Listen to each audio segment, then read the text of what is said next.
तो दोस्त इस वीडियो में हम डिस्कस करेंगे सोलर एनर्जी के बारे में। ओके, तो सबसे पहले थोड़ा कंसेप्ट याद करा देता हूँ मैं, जो अब तक डिस्कशन कर चुका हूँ कि जो सोलर एनर्जी है विंड जो वाटर एनर्जी थी उसमें कैसे रोल प्ले कर रही थी। देखो, तो सूरज की रोशनी जो थी वो पानी पे आके गिर रही थी, ठीक है। उसकी वजह से वाटर वेपर से इवेपोरेट हो रही थी, तो वो वाटर वेपर से जब बारिश के फॉर्म में पानी गिर रहा था वही नदियों में आ रहा था, ठीक है। समझ गए? तो समझ गए, वो सोलर एनर्जी इसमें भी रोल प्ले कर रही थी। अब सोलर एनर्जी डायरेक्टली भी हम यूज करेंगे यहाँ पे। कैसे? सपोज करो अगर खाना पकाएंगे तो देखो सनरेज सीधी सीधी बात है, जहाँ पे भी किसी मेटल पे आके गिरेंगी उसका टेम्परेचर राइज करेंगे, ठीक है। और उसके पीछे कुछ और भी रीजंस होते हैं, लेकिन यहाँ पे अभी आप ये समझना थोड़ा बहुत कि सोलर एनर्जी इंफ्रारेड रेज की हेल्प से किसी भी चीज़ को गर्म कर सकती है। अभी तक एक लाइन याद रखना, इंफ्रारेड रेज। ओके, और फिर इसमें नेक्स्ट इंपॉर्टेंट चीज़ है कि देखो, ये लाइन ध्यान से देखो, the energy obtain from sun is called solar energy. Okay, एक तो ये लाइन ध्यान रखना कि सोलर एनर्जी की डेफिनेशन क्या है, ये चीज़। और इसमें देखो एनर्जी मिल क्यों रही है, सबसे पहली बात इसका असली रीजन है न्यूक्लियर फ्यूजन, ठीक है। इसमें फ्यूजन और देखो दो वर्ड आएंगे, फ्यूजन और फ्यूजन न्यूक्लियर एनर्जी में, जब इसी चैप्टर का लास्ट टॉपिक होगा वो। थोड़ा हिंट दे देता हूँ, देखो फ्यूजन क्या होगा, दो मॉलिक्यूल्स एक दूसरे के अंदर मर्ज हो जाएंगे, ठीक है। और फ्यूजन क्या होगा, फ्यूजन का मतलब था कोई एक मॉलिक्यूल टूट के बिखर जाना। समझ गए दोनों का मीनिंग, फ्यूजन और फ्यूजन में क्या डिफरेंस था। और फिर नेक्स्ट लाइन है, अब इसमें नेक्स्ट इंपॉर्टेंट चीज समझने की क्या है। देखो हमारा जो इंडिया है ना दोस्त, ये कहाँ पे है, देखो इक्वेटर लाइन जो होती है, मतलब जो अर्थ है गोल है उसके पास से एक इक्वेटर लाइन गुजरती है जो बीचों बीच से। तो वहां पे आपको समझने की जरूरत है कि देखो दोस्त, सीधी सीधी बात है, सनरेज सीधी वहीं पे आएंगी, ठीक है, क्योंकि वो इक्वेटर पे है। तो अब इस चीज से अंदाजा लगाओ कि वहां पे देखो हमारा प्रोडक्शन मतलब कितनी लाइट आती है, हम कितना यूटिलाइजेशन कर सकते हैं। देखो 4 to 7 किलोवाट पर मीटर स्क्वायर, मतलब अगर 1 मीटर लेंथ का और 1 मीटर हाइट का अगर हम कोई रेक्टेंगुलर फॉर्म में कुछ भी एरिया लें वहाँ पे, तो वहाँ पे हम कितनी एनर्जी को सन की एनर्जी को ऑब्टेन कर रहे हैं। देखो 7 किलोवाट आवर, 7 किलोवाट आवर का मतलब है मैक्सिमम 7,000 किलोवाट, मतलब 7,000 वाट हम 1 मीटर स्क्वायर एरिया से हम ऑब्टेन कर सकते हैं। और आपको पता ही है दोस्त, इंडिया तो कितना बड़ा कंट्री है, ठीक है। तो अंदाजा लगा सकते हो आप कि कितनी ज़्यादा हाई अमाउंट में एनर्जी वहाँ पे आ रही है। तो उसका एस्टिमेशन माना जाता है 5 ट्रिलियन किलोवाट। अंदाजा लगा चुके हो कि 5 ट्रिलियन किलोवाट। और अगर आप इसको साइंटिफिक वैल्यू में लेंगे तो 5000 इंटू 10 की पावर 18 किलोवाट आवर एक साल के अंदर है दोस्त, ठीक है, इतनी एनर्जी। तो इसके बाद में आ जाता है, देखो इसको अगर समझना है ना सोलर को, इसको किलोवाट पर मीटर स्क्वायर, किलोवाट आवर पर मीटर स्क्वायर। देखो अंदाजा लगाओ कि अगर कोई 1 मीटर स्क्वायर आपको ऐसे मीजर कर लेते हो, ठीक है, एक रेक्टेंगुलर बनाते हो 1 मीटर लेंथ का और 1 मीटर हाइट का। ओके, इसको समझ गए। तो वहाँ पे जो सनरेज आ रही हैं तो उससे हम कितनी इलेक्ट्रिसिटी प्रोड्यूस कर सकते हैं, अगर आप 100% एफिशिएंट कंडीशन की बात मानो। 4 किलोवाट से लेके 7 किलोवाट आवर, समझ गए, इतनी आप एनर्जी एक इतनी सी एरिया से ऑब्टेन कर सकते हो। इतनी ज़्यादा हाई अमाउंट में सनरेज आती हैं अर्थ के ऊपर, ठीक है, एवरेज माना गया है। ओके दोस्त, अब नेक्स्ट टॉपिक यही है, देखो सोलर कांस्टेंट। इसको समझने के लिए आपको समझना होगा कि देखो सनरेज जो है वो परपेंडिकुलरली किसी सरफेस पे आके गिर रही है। तो देखो जो सनरेज आ रही है उनसे सीधी सीधी बात है एनर्जी हमको मिल रही है, तो उस एरिया का किसके रेस्पेक्ट में, उस एनर्जी के रेस्पेक्ट में क्या रेशो बनता है, उसी को हम बोलते हैं सोलर कांस्टेंट, ठीक है। देखो ये यूनिट भी है किलोवाट पर मीटर स्क्वायर, मतलब एरिया के रेस्पेक्ट में कितनी यूनिट अब हमको वहां पे मिल रही है एनर्जी की, ठीक है।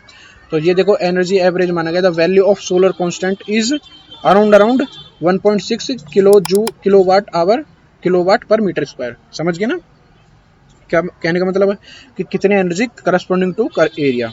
अब सोलर एनर्जी डिवाइसेस हैं कुछ, देखो अब कौन कौन से डिवाइसेस हैं। A device which get heated by using sun heat is called solar heating device. Definition simple है कि अगर कुछ भी डिवाइस कोई ऐसी मतलब हीट एनर्जी प्रोड्यूस कर दे किसी सनरेज की हेल्प, मतलब ऑब्टेन करके। समझ गए मेरा कहने का मतलब क्या है, कि सनरेज इनपुट हो उसमें और आउटपुट वहाँ पे हीट एनर्जी हो, तो हम उसको बोल देंगे solar energy devices. And all the solar, देखो नेक्स्ट इंपॉर्टेंट पॉइंट है, all the solar heating devices are design in such a way that helps in collecting as much as sunrays as possible. अब देखो दोस्त, यहाँ पे हमको थोड़ा advance information चाहिए होता है। देखो अगर हम किसी सपोज करो इतने एरिया में कुछ एनर्जी आ रही है, तो अगर हम कहीं से ना कहीं से करके आसपास की जो वेस्ट एनर्जी जा रही है, अब अगर आप उसको भी वहीं पे लाके स्पॉट पे पुट कर दोगे तो सीधी सीधी बात है वहाँ का टेम्परेचर और भी ज़्यादा राइज हो जाएगा। तो देखो हम इसी को डिस्कशन करेंगे कि देखो इसमें हम क्या कर रहे हैं कि heat rays are as possible, as much as possible, कि जितनी ज़्यादा हम कर पाएंगे उतना ज़्यादा वहाँ पे टेम्परेचर राइज कर दिया जाएगा। अब वो कैसे हो सकता है, देखो सनरेज तो कलेक्ट सीधी सीधी बात है प्लेन मिरर से भी हो सकती है। देखो यहाँ पे अगर कोई स्पॉट एरिया है और यहाँ पे प्लेन मिरर, यहाँ पे प्लेन मिरर, यहाँ पे, तो जब सनरेज आएगी तो वो यहाँ पे स्पॉट कर देंगे उसको फोकस पे। तो इसका कहने का मतलब है कि सनरेज को हम कलेक्ट भी इजीली कर सकते हैं। फिर नेक्स्ट देखो इसी कंसेप्ट पे बेस्ड पे एक टॉपिक है सोलर कुकर। सोलर कुकर में क्या देखो दोस्त, यहाँ पे तो सनरेज सीधी सीधी आ रही है, देखो ऐसे प्लेट है ना, यहाँ पे खाना रखा है सपोज करो पकाने के लिए, यहाँ पे तो सनरेज आई आई, और यहाँ पे अगर आपने मिरर यूज कर दिया तो देखो जो मिरर पे भी आके टकरा रही होगी रेज, वो उसका भी इंक्लिनेशन इधर की डायरेक्शन में कर देंगे हम। तो कहने का मतलब समझ गए, दुगुना डिफरेंस आ जाएगा टेम्परेचर का, क्योंकि यहाँ का प्लस यहाँ का, तो दुगुना डिफरेंस इसकी हेल्प से आ जाएगा। The food content like rice, और इसमें क्या क्या चीज़ पका सकते हैं पहले ये देखो।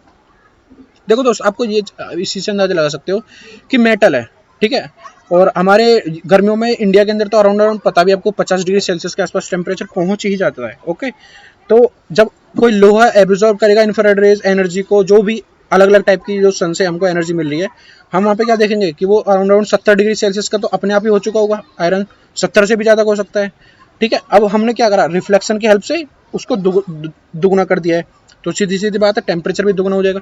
तो 70 की वजह से कितना पहुंच सकता है अगर हम रिफ्लेक्शन यूज करेंगे, अराउंड अराउंड 140। ओके, तो कहने का मतलब यार पानी तो उबल जाता है यार दोस्त 100 डिग्री सेल्सियस पे, तो ये पानी से भी ज़्यादा हाई टेम्परेचर पे जो उबला हुआ पानी होता है।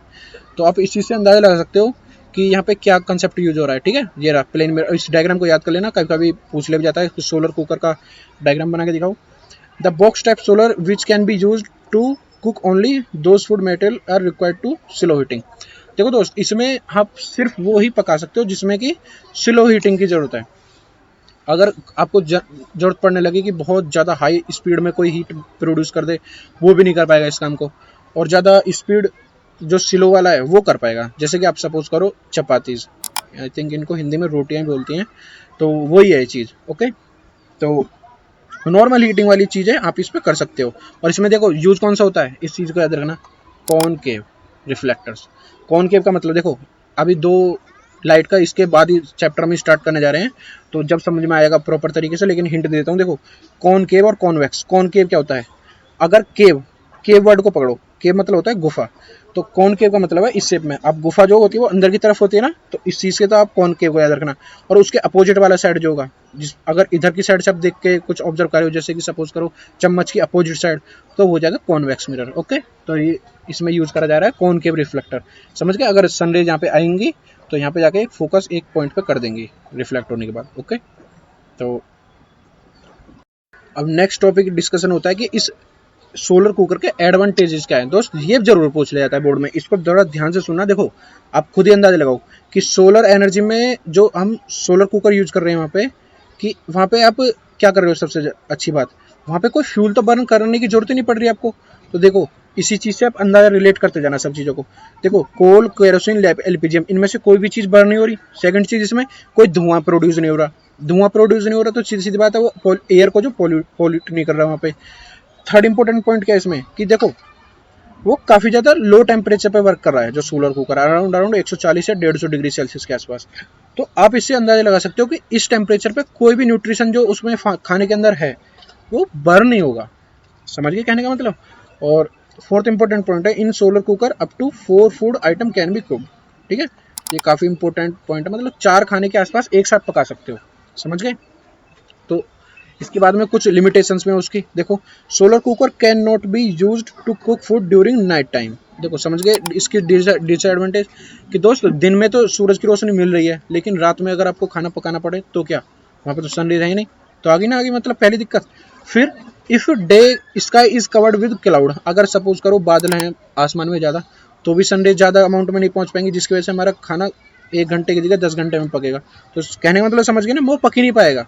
फिर थर्ड इंपॉर्टेंट पॉइंट है, the direction of reflector of solar cooker has to be changed from time to time to keep facing the sun. देखो इस वर्ड को ध्यान से देखो कि अगर आपको पकाना है तो देखो सूरज तो आपको पता है कि निकलता ईस्ट से और वेस्ट में जाके वो डिप कर जाता है। उसके बाद में आप क्या ऑब्जर्व करते हो कि दोस्त अगर हमको खाना पकाना पड़ेगा तो हमको तो उसके साथ साथ सन की रेज की तरफ उसको मोड़ना पड़ेगा। जैसे जैसे सपोज करो इधर से निकला, ठीक है, और जो रिफ्लेक्टर्स हैं उसकी डायरेक्शन अभी इधर है, 1 घंटे बाद सूरज तो वहाँ पहुँच चुका होगा। अगर आपका ये रहा तो फिर सीधी बात है, रिफ्लेक्शन की हेल्प से आप वहाँ पे काफ़ी ज़्यादा हाई अमाउंट में हीट को नहीं ले पाओगे। समझ गए होगे आई थिंक ये डिसएडवांटेज। अगर नहीं समझे तो इनको दोबारा से पीछे करके देखो। The box type solar cooker can not B use for making chapatis. ठीक है दोस्त, देखो इससे जो ये बॉक्स टाइप का था ये वाला, इससे आपको पता है रोटी तो आप बना नहीं सकते। ठीक है, रोटी बनाने के लिए तो एक तो वैसे भी काफ़ी ज़्यादा हाई अमाउंट में एनर्जी चाहिए होती है, वो क्लोज होता है जिसमें थोड़ा हाई अमाउंट में एनर्जी वहाँ पे एब्जॉर्ब करता है वो जो मेटेलिक पोर्शन है। ओके, तो ये 4 पॉइंट है इसमें, इनको याद रख लेना। If A coil of copper tube painted black from outside is placed in a box similar to that solar cooker, it will work as solar water heater। देखो आपने क्या देखा इसमें, सोलर वाटर हीटर। अगर आप इसमें जो कोयल है, सपोज करो यहाँ पे देखो ये जो सरफेस है, ठीक है, इस पर सनरेज आएंगे, कोई और कलर का लेते हैं और फिर एक ब्लैक कलर को लेते हैं। तो आपने ये कभी सुना होगा कि जो अगर धूप में कोई काली चीज़ रखी है तो वो ज़्यादा जल्दी गर्म हो जाएगी, ठीक है, as compare to other colours. इसका रीज़न क्या होता है? इसका रीज़न है एब्जॉर्प्शन ऑफ लाइट। आपको अगर नहीं पता एब्जॉर्प्शन ऑफ लाइट का ठीक से मतलब, तो बस थोड़ा हिंट देता हूँ, रिफ्लेक्शन वाले चैप्टर में अच्छी तरीके से समझोगे। देखो देखो इस अब जो कोई भी कलर है ना दोस्त, देखो कलर दिखते क्यों हमको, सबसे पहले ये समझो। लाइट का यूनिट में यार ज़्यादा ना बढ़ जाऊँ, इसके लिए थोड़ा ध्यान से समझना, थोड़ा जल्दी से, कि कोई सन मतलब लाइट आ रही है, ठीक है, वाइट लाइट आती है, उस पर आके टकरा के जो आपको मतलब कलर दिख रहा है ना, वो उस वजह से दिख रहा है क्योंकि उससे टकराने के बाद जिस रिफ्लेक्शन के बाद में जो वेवलेंथ और फ्रिक्वेंसी वहाँ से एमिट हुई है, उस वेवलेंथ फ्रिक्वेंसी के अकॉर्डिंग जो कलर बनता है वो आपको इलेक्ट्रोमैग्नेटिक वेव्स की हेल्प से दिखता है। ठीक है, अब देखो इससे आप कैसे अंदाजा लगाओ कि ब्लैक कलर क्या कर रहा है। ब्लैक कलर वहाँ पे इंसिडेंट लाइट तो आई, लेकिन वहाँ पे रिफ्लेक्शन नहीं हो पा रहा, समझ गए लाइट का, तो वो सारी की सारी एनर्जी उसने खुद ने एब्जॉर्ब कर ली। तो ब्लैक कलर क्या है?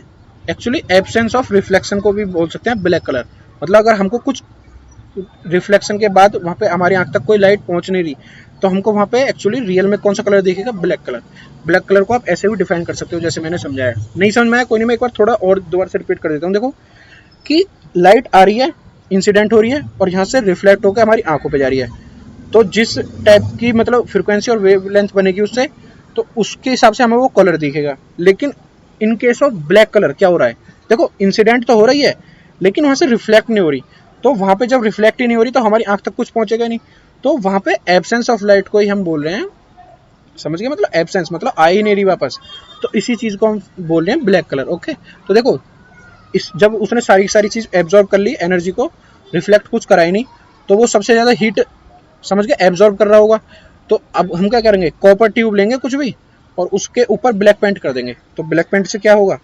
वो हीट को सारी की सारी को एब्जॉर्ब करेगा और कॉपर मेटल की हेल्प से वो ट्रांसफर कर देगा, और उसमें जो अंदर है उसमें वहाँ पे क्या होगा? वाटर फ्लो की कंडीशन होगी। समझ गए? ये कॉपर प्लेट है, इसके नीचे से वाटर फ्लो हो रहा है और इसके ऊपर ब्लैक पेंटेड है। तो यहाँ पे आप समझ सकते हो अंदाजे से कि अगर इसने सारी एनर्जी एब्जॉर्ब कर ली तो ये इसका कॉपर भी गर्म होगा, और अगर कॉपर गर्म हो गया तो इसके नीचे तो पानी है ही, तो वो पानी को भी गर्म कर देगा। देखो इसमें सेम एज इट इज ऐसे फिनोमेना है कि ये जो देखो मैं आपको जूम करके दिखाता हूँ थोड़ा, आप समझ सको।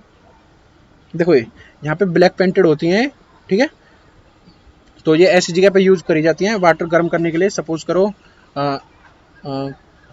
जैसे कि सपोज करो हॉस्टल होते हैं, ठीक है, काफ़ी ज़्यादा गर्म पानी की रिक्वायरमेंट पड़ेगी, तो वहाँ पे यार इलेक्ट्रिसिटी या बर्निंग करने लगे किसी फ्यूल वगैरह को, तो वो तो डेली बेसिस पे काफ़ी ज़्यादा क्वांटिटी में फ्यूल बर्न हो जाएंगे। तो ये सनरेज जो है इसी के हेल्प से हम वहाँ पे पानी गर्म कर लेते हैं काफ़ी ज़्यादा हीट में। ठीक है, इस चीज़ को समझने की जरूरत है दोस्त। नेक्स्ट टॉपिक काफ़ी इंपॉर्टेंट है, सोलर सेल। ठीक है, 12th क्लास में भी काफ़ी ब्रॉड में पढ़ोगे, लेकिन यहाँ पे थोड़ा सा बस कंसेप्ट समझ के चले जाओ। तो देखो यहाँ पे क्या होता है, सोलर सेल का कंसेप्ट क्या है कि यहाँ पे एक प्लेट होगी, ठीक है, और देखो इसका पहले डायग्राम देखो, सिलिकॉन बोरॉन लेयर, ठीक है, समझ गए, लेयर है वो, और इसमें पॉजिटिव और नेगेटिव टर्मिनल इंट्रोड्यूस होंगे कब? जब सनरेज यहाँ पे एमिट हो, मतलब सनरेज यहाँ पे आके गिरेगी इसके ऊपर।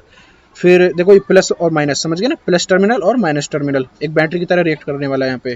देखो इसका पहले डेफिनेशन को समझो।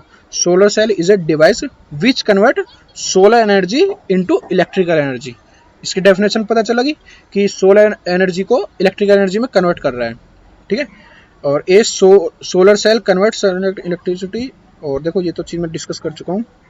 और इस डायरेक्शन को समझो, देखो ये जो सिलिकॉन और बोरोन लेयर थी, इसके ऊपर जो इंसिडेंट था वो परपेंडिकुलर इसमें शो कर रखा है, लेकिन आप तो जानते हो ना परपेंडिकुलर भी होता है और थोड़ा बहुत इधर उधर से स्पेक्टर होके भी लाइट आती है। तो समझ गए, काफ़ी ज़्यादा हाई क्वांटिटी में वहाँ पे सनरेज वहाँ पे जाके टकराती है, इंसिडेंट होती हैं। और इसके बाद में इम्पोर्टेंट चीज़ है, इस चीज़ को समझने के लिए देखो, अगर सोलर पैनल है, आप थोड़ा बहुत तो जानते भी हो कि ज़्यादा इलेक्ट्रिसिटी कब प्रोड्यूस करेगा, जब सनरेज मतलब स्काई क्लियर होगा। तो सीधी सीधी बात, अगर स्काई क्लियर हुआ तो वहाँ पे क्या होगा, सनरेज की क्वांटिटी काफ़ी ज़्यादा बढ़ जाएगी, जो मतलब सीधी क्रॉस आके परपेंडिकुलरली इस पे आके फॉल करेंगी, ओके, सनलाइट। फिर वहाँ पे क्या देखेंगे हम कि देखो, सबसे पहले कि इतने वोल्टेज तक का प्रोड्यूस होता है, उसके दोनों एंड के क्रॉस 0.5 वोल्ट। देखो इसकी पहले एफिशिएंसी को समझो। देखो हम अभी तक जो मतलब अभी तक इंजीनियरिंग है प्रेजेंट में, वो मैक्सिमम एफिशिएंसी ऑफ अबाउट 25। देखो अगर कहने का मतलब है, अगर चार टाइम्स एनर्जी वहाँ पे आ रही है सनरेज, ओके, किसी सोलर प्लेट के ऊपर यहाँ पे, ठीक है, और इसके अंदर वो वहाँ पे डिप हो चुकी हैं, लेकिन जो उसकी इलेक्ट्रिसिटी कन्वर्जन हो रहा है ना उस एनर्जी का, वो इलेक्ट्रिक एनर्जी में जो कन्वर्ट हो रही है वो अराउंड बस 1/4 हो रही है, जिसका मतलब है 25%, मतलब एक चौथाई, 100 में से 25% सिर्फ वहाँ पे इलेक्ट्रिक एनर्जी में कन्वर्ट हो रही है। कौन सी एनर्जी? Solar energy. तो दोस्त अभी आपने ये तो लाइन पढ़ ली ना, 0.5 वोल्ट है यहाँ पे, तो देखो काफ़ी ज़्यादा लो वोल्टेज है, लेकिन आप काफ़ी ज़्यादा हाई नंबर में तो अरेंज कर सकते हो नहीं सोलर सेल्स को। तो सीधी सीधी बात है दोस्त, वहाँ पे आप ज़्यादा वोल्टेज भी ऑब्टेन कर लोगे। और आपके घर पे कितना चलता है, आई थिंक 220 वोल्टेज का अराउंड, या बैटरी में अगर चार्जिंग चाहिए तो 12 वोल्ट के अंदर वो ऑपरेट कर सकते हैं हम उस चीज़ को। तो देखो यहाँ पे डायरेक्टली इसका यूज़ करेंगे हम डीसी करंट ऑब्टेन करने वाले हैं, बिकॉज एक तरफ होगा पॉजिटिव टर्मिनल, एक तरफ होगा नेगेटिव टर्मिनल, उसके बाद में हम उसको एसी में कन्वर्ट कर सकते हैं। 220 वाले कंसेप्ट को तो एक सेकंड के लिए थोड़ा अलग ही रख दो। तो आप कहने का मतलब समझ गए, 0.5 वोल्ट है, आपको 12 आई थिंक 12 चाहिए होगा, तो 16 सेल्स के अराउंड तो ये चाहिए होंगी, क्योंकि ये हाफ वोल्टेज है ना। तो अगर आपको 12 वोल्ट के अराउंड चाहिए तो 24 या 25 चाहिए होंगे आपको सेल्स। तो और ये जो देखो मैं आपको दिखा देता हूँ, अगर थोड़ा बहुत दिखे, देखो पीछे पैनल दिखा है, मैंने भी यहाँ पे छत में दिख रहा होगा, वहाँ पे लाइनिंग है काफ़ी ज़्यादा अरेंजमेंट में।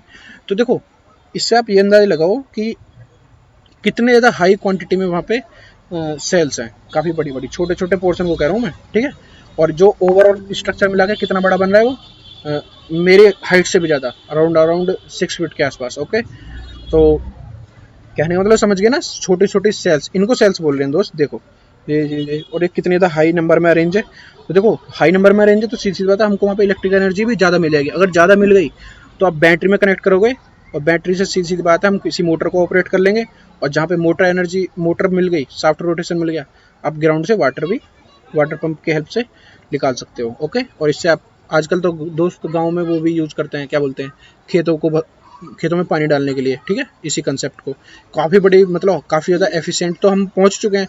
लगा रहे हो ना आप इस चीज़ को। देखो दोस्त ये 25% भी काफ़ी है, ओके, बिकॉज एडवांस इंजीनियरिंग चल रही है, तो वो टाइम के साथ साथ और भी 25, 26, 27, 30, 50 पहुँच जाएंगे टाइम आते आते, लेकिन 25% भी काफ़ी ज़्यादा है। अब सोचो इसमें तो हम कितना ज़्यादा एनर्जी को यूटिलाइज कर रहे हैं, सनरेज, मतलब हमारा कुछ खर्चा ही नहीं है। और देखो इसमें रिन्यूएबल एनर्जी है, कितनी अच्छी बात है कि इतनी ज़्यादा हाई क्वांटिटी में एनर्जी आ रही है, लेकिन उसका इतना 25% भी यूज़ करके हम खुश हैं। लेकिन आप अंदाज़ा लगाओ कि अगर हम high number of solar plates को अगर इंस्टॉल कर दें हर किसी के घर पे ही, तो देखो कितना ज़्यादा अच्छा होगा कि दिन में लाइट आ रही है, उससे चार्ज कर लिया, और रात को क्या बोलते हैं वो बैटरी वाला सिस्टम यूज़ कर लेंगे, बैटरी इन्वर्टर का, और हमको ज़रूरत ही नहीं पड़ी। कहने का मतलब ये है इलेक्ट्रिकल उसकी सप्लाई की ज़रूरत ही नहीं पड़ी। लेकिन इलेक्ट्रिक सप्लाई जो है वो क्यों कराई जा रही है, बिकॉज एमरजेंसी सिचुएशन के लिए। सपोज़ करो बारिश पड़ जाए और बादल आ जाए काफ़ी 1 महीने के लिए, तो वहाँ पे तो बिना लाइट की प्रॉब्लम आ जाएगी ना, हर चीज़ बंद हो जाएगी, तो इसलिए हम कर नहीं सकते वो चीज़। एक ही चीज़ में काफ़ी इंपॉर्टेंट है ये, और याद रखना कि जो सेल्स हैं छोटी छोटी दोस्त, ये वाली देखो मैंने जो कनेक्शन दिखाया था, ये 1 2 3 4 बहुत सारी रेंज है, ठीक है। इनका एक दूसरे के साथ कनेक्शन सिल्वर के साथ करा जाएगा। अब यहाँ पे एक क्वेश्चन बनता है, अगर मैं आपसे पूछता हूँ कि क्यों करा जा रहा है सिल्वर यहाँ पे, तो आपका आंसर जो होना चाहिए कि इसमें कंडक्टिविटी काफ़ी ज़्यादा हाई है और इसकी रजिस्टिविटी काफ़ी ज़्यादा लो है। तो समझ गए ना कि क्यों हमने सिल्वर यूज करा है। यहाँ पे फिर एक इम्पोर्टेंट क्वेश्चन अराइज होता है इसके बाद में, advantage slash disadvantage solar cell के बताने। देखो एडवांटेज तो आपको पता चल गया है कि इसमें तो फ्यूल व्यूल कुछ नहीं यूज हो रहा, और दूसरा इसका यूज देखो कितना अच्छा है कि इसमें कोई भी मूविंग पार्ट नहीं है दोस्त। देखो हम वहाँ पे क्या कर रहे थे, अगर आप जनरेटर की हेल्प से एनर्जी को प्रोड्यूस कर रहे थे, वहाँ पे मूविंग पार्ट था, समझ गए, रोटेशन था वहाँ पे। तो इसमें अच्छी सबसे अच्छी बात यही है। अनदर एडवांटेज देखो, नो मूविंग पार्ट, ठीक है, एक तो इसको याद रखना। और another advantage of solar cell is that they can be set up in remote inaccessibility and very sparsely inhabited area where the layer of usual power transmission line is difficult to expensive। समझ गए। देखो suppose करो कोई ऐसा गांव है वहां पे दोस्त अभी तक लाइट पहुंची नहीं है, ठीक है, लाइट सॉरी इलेक्ट्रिसिटी, ठीक है, और गवर्नमेंट वहां पे पहुंचाने में असमर्थ है अभी तक। तो गवर्नमेंट क्या करेगी, वहां पे काफी हाई नंबर में सोलर प्लेट्स को इंस्टॉल करा देगी। तो जब काफ़ी ज़्यादा हाई नंबर में सोलर प्लेट इंस्टॉल हो जाएंगी तो उस गांव में अपने आप ही, क्योंकि भाई सनरेज तो वहाँ पे आती हैं, अर्थ के पूरे अर्थ पे सनरेज आती हैं 24 घंटे में।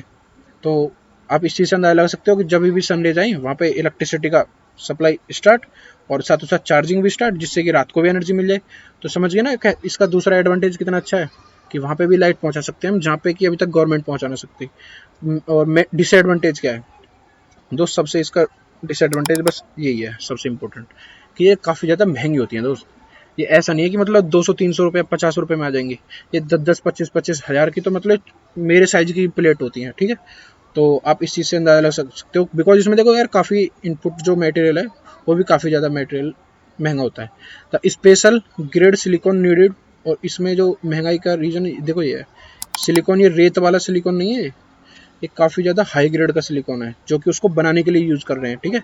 और फिर दूसरी इंपॉर्टेंट चीज़ सिल्वर वायर, सिल्वर होते हैं हिंदी में चांदी, तो आप समझ चुके हो मेरे अंदर से बताने की जरूरत नहीं है इसमें। और इंटरकनेक्शन के लिए सोलर यूज होता है for making solar cell. The entire process of making solar cell is still very expensive, so the extensive use of solar cell for generating electricity limited due to the high cost. समझ गए। अब अगर आपसे कोई question पूछे कि जब यार इससे अगर मतलब इतनी ज़्यादा हाई अमाउंट में एनर्जी मतलब मिल रही है हमको सन से विदाउट एनी एक भी रुपया दिए, तो आपको क्वेश्चन यहाँ पे माइंड में राइज होना चाहिए, तो यार हम क्यों नहीं कर लेते। तो अब आपका इसका आंसर यही है कि भाई अगर आपको बनाने लगे ना सोलर प्लेट्स की, उसकी कॉस्ट ही बहुत ज़्यादा आ जाती है, तो इतनी कॉस्ट देगा कौन, ठीक है।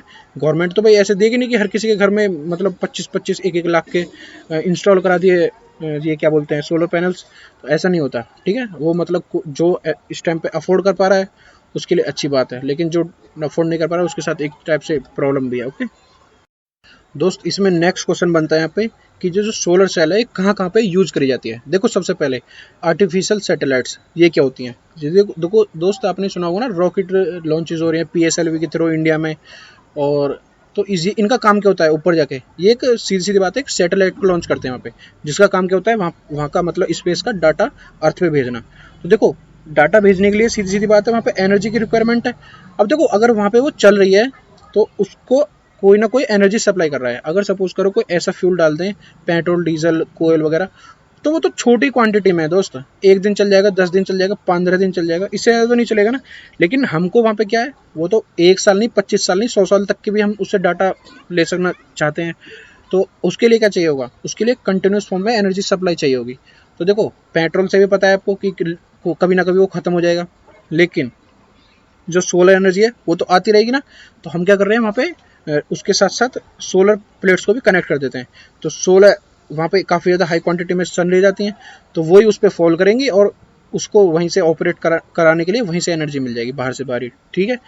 काफ़ी ज़्यादा एक्सप्लेनेशन दिया इसमें, और वैसे तो मतलब समझ चुके हो मेरे अंदर से। इंपॉर्टेंट पॉइंट है, अभी बताया था कि वहाँ पे भी एनर्जी प्रोवाइड करने में हेल्प करेगा इलेक्ट्रिक एनर्जी, जहाँ पे रिमोट लोकेशन हैं, जैसे कि सपोज करो किसी गांव में अभी तक इलेक्ट्रिसिटी नहीं पहुँची है, लेकिन अगर वहाँ पे आप पैनल कनेक्ट कर देते हो, मतलब पैनल इंस्टॉल कर देते हो, तो आप वहाँ पे इलेक्ट्रिसिटी ले सकते हो, ठीक है। Transmission line way do not exist. और इसमें थर्ड इंपॉर्टेंट पॉइंट है कहाँ पे यूज होती है, transmission of radio and television program in remote areas, जहाँ पे मतलब रिमोट एरियाज वही जहाँ पे अभी तक पहुँची नहीं है सर्विस, लेकिन वहाँ पे अगर रेडियो और टेलीविज़न की अगर फ्रिक्वेंसी भेजनी है तो आप सोलर एनर्जी की हेल्प से वहाँ तक भी पहुँचा सकते हो, बिकॉज इसको मतलब फ्रिक्वेंसी को पहुँचाने के लिए भी तो एनर्जी की जरूरत होती है। तो अगर एनर्जी चाहिए होगी तो वहाँ पे तो पहले से ही लाइट नहीं है, तो वहाँ पे पहुँचाने के लिए क्या चाहिए होगा। अब ये एक एग्जांपल दे देता हूँ यार, कोई नहीं अगर समझ में ना आ रहा होगा। देखो अगर टावर है, ठीक है, उसी गांव में इंस्टॉल कर दिया है, तो उसको ऑपरेट करने के लिए तो एनर्जी चाहिए होगी, ठीक है। और वहाँ पे तो आपको पता चला कि यार अभी तो यहाँ पे लाइट ही नहीं आई गवर्नमेंट के थ्रू, तो आप क्या करोगे, वहाँ पे पैनल इंस्टॉल कर दोगे टावर के ऊपर ही काफ़ी ज़्यादा हाई क्वांटिटी में, जिससे कि वहाँ पे एनर्जी प्रोड्यूस हो रही है और वो साथ ही साथ उस टावर को ऑपरेट कर रही है। समझ गए, मतलब सिग्नल वहाँ पे भेजे जा रहे हैं तो वो रिसीव कर पा रहा है। अब तो समझ चुके हो मेरे नज़र से। और फिर नेक्स्ट इसमें यूज ये है कि जहाँ पे ऑयल ड्रिलिंग वगैरह होती हैं वहाँ पे भी यूज होता है, ठीक है। फिफ्थ पॉइंट है, solar cells are use for operating traffic signals. ये जो आजकल मतलब रेड, ग्रीन और ऑरेंज लाइट होती है ना, तो अगर ये आपने देखी होंगी तो आजकल ये इनका कोई मतलब बिजली से कनेक्शन नहीं है, जो मतलब ट्रांसमिशन लाइन होती है, ये सनरेज से ऑपरेट होती हैं। तो दिन में मतलब लाइट आएगी तो जब जरूरत होगी वो चलता रहेगा, लेकिन रात के लिए एक बैटरी हुई होती है जिसमें कि वो चार्ज हो जाती है और रात को भी वो यूज करती है। और वॉचेस मतलब घड़ियाँ भी आजकल वही आ रही हैं सोलर बेस्ड। और कैलकुलेटर आपको पता ही होगा, आजकल तो कैलकुलेटर भी वही आ रही है, छोटा सा उसमें सोलर सेल इंस्टॉल होता है, जिससे कि वो अगर धूप में थोड़ी देर भी रख दिया तो उसका सेल अपने आप ही चार्ज हो जाएगा, ठीक है।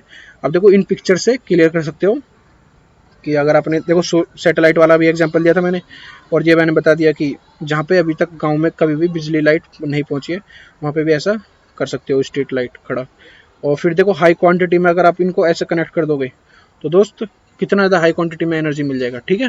तो हमको मतलब गवर्नमेंट की उसका वेट ही नहीं करना पड़ेगा कि कब हमारे गाँव में आके वो लाइट लगाएं और क्या दिक्कत आएगा। तो समझ गए ना।